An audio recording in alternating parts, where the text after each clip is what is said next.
শুরু হয়েছে দুয়ারে সরকার ক্যাম্প। এই দুয়ারে সরকার ক্যাম্পে লক্ষ্মী ভাণ্ডার প্রকল্পের জন্য যারা আবেদন করবেন, নতুন ফর্ম ফিল আপ কীভাবে করবেন তার স্টেপ বাই স্টেপ দেখানো হয়েছে এই ভিডিওটিতে। ফর্মটি কোথায় পাবেন এবং সাথে কি কি ডকুমেন্ট লাগবে বিস্তারিত জানতে হলে অবশ্যই ভিডিওটি স্কিপ না করে সম্পূর্ণ দেখুন এবং চ্যানেলে নতুন হলে অবশ্যই চ্যানেলটি সাবস্ক্রাইব করে রাখুন।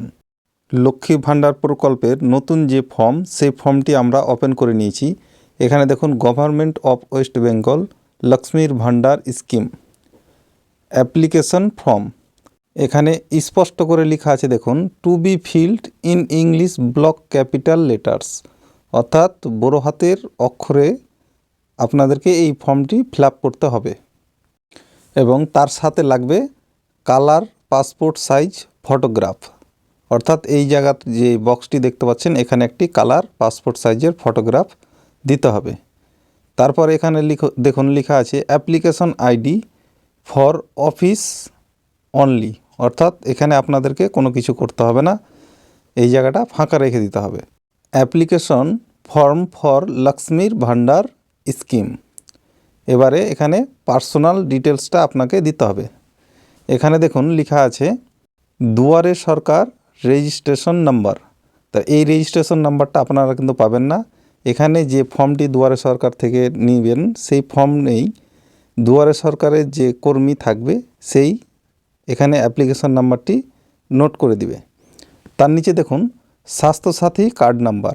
আপনাদের যে স্বাস্থ্যসাথী কার্ডটি রয়েছে সেই কার্ডটির নাম্বারটি এই ঘরে ইনপুট করতে হবে। তার নিচে দেখুন আধার নম্বর। আপনার যে আধার নাম্বারটি রয়েছে সে আধার নাম্বারটি এই ঘরে একটা একটা করে ঘরে বসাতে হবে। তারপরে দেখুন এখানে বেনিফিশিয়ারি নেম, এখানে আপনার নামটি লিখতে হবে, ফার্স্ট নেম, তারপরে মিডিল নেম, তারপরে লাস্ট নেম।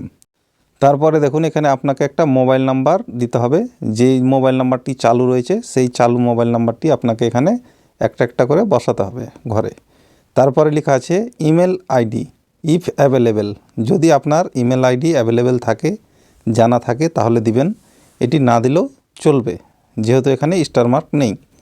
তারপরে জেন্ডার, এখানে জেন্ডারের জায়গায় ফিমেলই থাকবে যেহেতু লক্ষ্মী ভাণ্ডারটা শুধু মহিলাদের জন্যই। তারপরে দেখুন ডেট অফ বার্থ, এখানে আপনাদের ডেট, তারপরে মাস, তারপরে বছর, এইভাবে ডেট অফ বার্থটা ইনপুট করতে হবে। তারপরে দেখুন এজ 1/1/2023 হিসাবে আপনার যে বয়স সেই বয়সটা হিসাব করে এখানে টোটাল কত বছর বয়স হচ্ছে সেটি এখানে বসাতে হবে।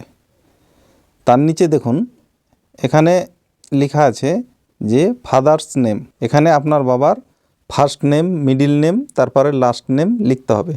তারপরে রয়েছে মাদার্স নেম, এখানে আপনার মায়ের নাম, ফার্স্ট নেম, মিডিল নেম, তারপরে লাস্ট নেম লিখতে হবে। তারপরে লেখা আছে স্পন্স নেম, যদি আপনি বিবাহিত হন তাহলে আপনার স্বামীর নাম এখানে ফার্স্ট নেম, মিডিল নেম এবং লাস্ট নেম লিখতে হবে। তো দেখুন এখানে স্টার মার্ক রয়েছে উপরগুলোতে, কিন্তু এই জায়গাতে কোনো স্টার মার্ক নেই, এটি যদি থাকে তাহলে দিতে হবে, না থাকলে দিতে হবে না। তার নিচে রয়েছে কাস্ট, SC ST আদার্স, আপনি যেটা হবেন সেটি এখানে টিক মারতে হবে। আর যদি আপনি SC বা ST বা OBC হন তাহলে আপনাকে সেই কাস্ট সার্টিফিকেট নাম্বারটি এই জায়গাতে ইনপুট করতে হবে, এই যে ঘরগুলো দেখছেন এই ঘরে ইনপুট করতে হবে। তারপরে ম্যারিটেড স্ট্যাটাস, আপনি যদি বিবাহিত হন বা অবিবাহিত হন আপনার ক্ষেত্রে যেটি হবে সেই ঘরটিতে এখানে টিক চিহ্ন দিতে হবে। তারপরে দেখুন এখানে লেখা আছে কন্ট্যাক্ট ডিটেলস, তো এখানে স্টেটের জায়গায় ওয়েস্ট বেঙ্গল লেখাই থাকবে। তার নিচে দেখুন ডিস্ট্রিক্ট, এখানে আপনার জেলার নামটি লিখতে হবে। তারপর রয়েছে পুলিশ স্টেশন, এখানে আপনার পুলিশ স্টেশনের নামটি লিখতে হবে। তারপরে ব্লক, আপনার যে ব্লক সেই ব্লকের নামটি লিখবেন।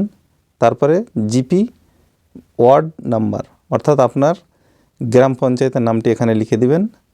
তারপরে নিচে রয়েছে ভিলেজ বা টাউন সিটি, তো এখানে আপনার ভিলেজের নামটি, গ্রামের নামটি লিখে দিবেন। তারপরে হাউস নাম্বার, এখানে যে আপনার বাড়ির নম্বরটি যেটি রয়েছে সেই নাম্বারটি লিখতে হবে। তারপর রয়েছে পোস্ট অফিস, এখানে আপনার পোস্ট অফিসের নামটি লিখতে হবে।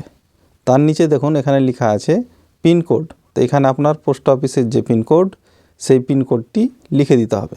তারপরে লেখা আছে দেখুন number of years in West Bengal, অর্থাৎ আপনি ওয়েস্ট বেঙ্গলে পশ্চিমবঙ্গে কতদিন থেকে বসবাস করছেন সেই বয়সটা, সেই সালটা আপনাকে এখানে লিখে দিতে হবে। তারপরে দেখুন এখানে লেখা আছে ব্যাঙ্ক ডিটেলস, তো এখানে আপনার ব্যাংকের নামটি লিখতে হবে। এই যে একটা একটা করে ঘরে সুন্দর করে আপনার ব্যাংকের নামটি লিখে দিবেন। তারপরে ব্যাংকের ব্রাঞ্চের নেম লিখবেন। তারপরে ব্যাংক অ্যাকাউন্ট নাম্বার লিখতে হবে। তার নিচে দেখুন এখানে লেখা আছে আইএফএসসি কোড নাম্বার, এই জায়গাতে আপনাকে ইনপুট করতে হবে। তারপরে এখানে লেখা আছে যে আপনি যে সমস্ত ডকুমেন্টগুলো দিয়েছেন সেই ডকুমেন্টগুলোতে এই জায়গাতে টিক চিহ্ন মারতে হবে। নাম্বার 1 লেখা আছে দেখুন colour passport size photograph. 2 number হচ্ছে copy of Swasthyasathi card number. তারপরে লেখা আছে আধার কার্ড নাম্বার। তারপরে যদি আপনি এসসি বা এসটি হন তাহলে আপনার যে সার্টিফিকেট, কাস্ট সার্টিফিকেটটা দিয়েছেন সেটি। তারপরে ব্যাংকের পাসবই, ফার্স্ট পেজ ব্যাংকের এবং ক্যান্সেল চেক দিতে পারেন।